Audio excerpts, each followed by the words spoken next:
शिवसेनेचे सर्व आमदार भगवे फेटे घालून विधिमंडळामध्ये दाखल झाले। उपमुख्यमंत्री एकनाथ शिंदेंचं जोरदार स्वागत यावेळी करण्यात आलं।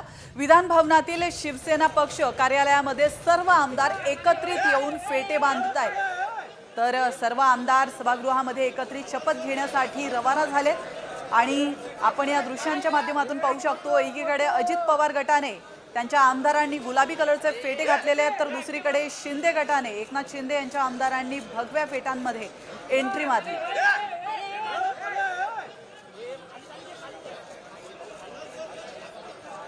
तर आपण पाहू शकतो, शिवसेनेचे सर्व आमदार भगवे फेटे बांधून विधिमंडळामध्ये पोहोचलेत।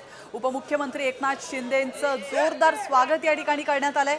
विधान भवनातील शिवसेना पक्ष कार्यालयामध्ये सर्व आमदार एकत्रित येऊन फेटे बांधताना पाहायला मिळालंय। तर या दृश्यांच्या माध्यमातून आपण पाहू शकतो, शिंदे गटाकडून एक प्रकारे शक्ती प्रदर्शनच करण्यात आलेलं आहे आणि भगव्या फेट्यांच्या